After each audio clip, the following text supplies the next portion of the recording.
नमस्कार दोस्तों, पहले महिला को उसकी झोपड़ी में दबोचने के बाद उसको जमीन पे पटका, वो विरोध करती रही, चिल्लाती रही, उसके हाथ पाँव को बांधा। हाथ पाँव को बांधने के बाद उस महिला के कपड़े उतारे, उसके प्राइवेट पार्ट में लाल मिर्ची भरी, तब भी उन आरोपियों को सुकून नहीं मिला तो उन्होंने उसके प्राइवेट पार्ट में ज्वलनशील पदार्थ डाले। महिला तड़फड़ाने लगी, भागने की कोशिश करने लगी। तब उन आरोपियों ने एक और अमानवीय हरकत की, उस महिला के सीने में कूद गए और लाठी, डंडा, घूसों से, लातों से इतना मारा कि उस महिला की वहीं पर मृत्यु हो गई। इसके बाद भी उन्हें सुकून नहीं मिला, वो महिला की झोपड़ी को जलाकर भाग गई। जी हाँ दोस्तों, ये अमानवीय घटना है गरियाबंद के मैनपुर विकास खंड के सोभा थाना क्षेत्र के अंतर्गत आने वाले ग्राम गरीबा की। और अगर मैं आपसे ये कहूँ कि इस जघन्य अमानवीय कृत्य को अंजाम देने वाले आरोपी महिलाएं हैं, तो आपको यकीन करने में बहुत दिक्कत होगी। इस घटना को अंजाम देने वाली भी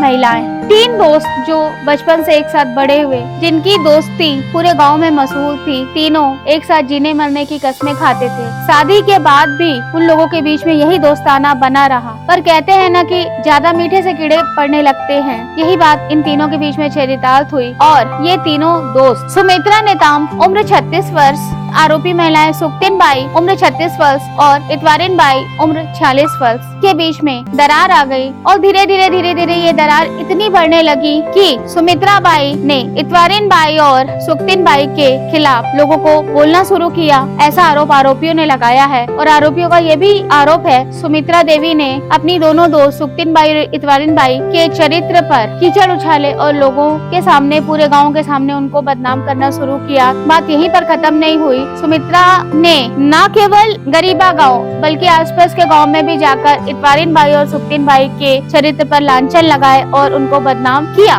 इन सारी बातों से तंग आकर सुक्तिन बाई और इतवारिन बाई ने सुमित्रा को सबक सिखाने के लिए ये प्लानिंग की कि किसी तरीके से हम इसको सबक सिखाएं। और दिल में इतनी मनस की आग हो गई थी, इतनी नफरत हो गई थी सुमित्रा के लिए जो कभी दोस्ती में थी, कि उन्होंने उसको मार डालने का विचार बनाया। और इस विचार के आते ही उन लोग देखने लगे कि कब हम इस काम को अंजाम देंगे। एक दिन जब सुमित्रा अपनी झोपड़ी में अकेली थी, तब वो दोनों महिलाएं वहाँ पर आई। आते साथ उन्होंने सुमित्रा पे हमला बोला, उसको जमीन में गिराया, रस्सी क्योंकि वो पहले से लेके आई थी, उसके हाथ पैर को बांधा। हाथ पैर को बांधने के बाद सुमित्रा छटपटाने लगी, इधर उधर भागने की कोशिश करने लगी। उन्होंने उसके कपड़े फाड़े। कपड़े फाड़ने के बाद जो अपने साथ लाल मिर्च लाए हुए थे उसके इंटरनल पार्ट में डाले, जिससे वो बहुत ज्यादा तड़प गई और छटपटाने लगी। उस छटपटाहट को नजरअंदाज करते हुए दोनों आरोपी सुक्तिन बाई और इतवारिन बाई ने ज्वलनशील पदार्थ को उसके प्राइवेट पार्ट में डाला। वो लगभग अधमरी हालत में हो गई और किसी भी तरीके से वो वहाँ से हटने की कोशिश करने लगी। तब भी उन निर्दयी आरोपियों को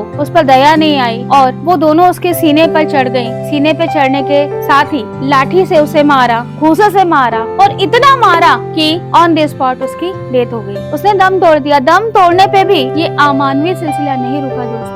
उन्होंने जो ज्वलनशील पदार्थ लाया था उससे उसकी झोपड़ी में आग लगा दी और वहाँ से भागने लगी। क्योंकि ये क्षेत्र नक्सली क्षेत्र के अंतर्गत आता है, पुलिस की गश्त समय समय पर चलते रहती है। पुलिस वालों ने आग लगा के उन दोनों आरोपियों को वहाँ से भागते देखा और मौके पे उनको पकड़ लिया। ये दोनों आरोपियों ने पकड़े जाने के बाद पुलिस के सामने अपना अपराध कबूल किया और कहा कि हाँ, हमने ही सुमित्रा का कत्ल किया है और इस अमानवीय ढंग से किया है, क्योंकि उसने हर जगह हमारे चरित्र पर लांछन लगाया, कीचड़ उछाला और हमें बदनाम किया, तो हमने उसे सजा दी। लेकिन आज एक बात सोचने वाली है, एक औरत जिसे ममतामयी माँ का दर्जा दिया जाता है, जिसे एक पत्नी का दर्जा दिया जाता है, जिसके बारे में ये सोचा जाता है कि वो घरेलू महिला है, घर संभालेगी, महिलाओं को एक देवी के रूप में पूजा जाता है, वहाँ पर ये खूंखार शैतानियत हरकत वाली 2 आरोपी महिलाएं किस तरीके से महिला होने को जज करेंगी और किस तरीके से हमारी जो महिलाओं की छवि है उसको धूमिल कर रही हैं। ये सारी बातें सोचने की हैं। इसी तरह के न्यूज के लिए हमारे साथ जुड़े रहें। हमारे चैनल को लाइक, सब्सक्राइब करें, शेयर करें। Stay tuned with Purnima news T20।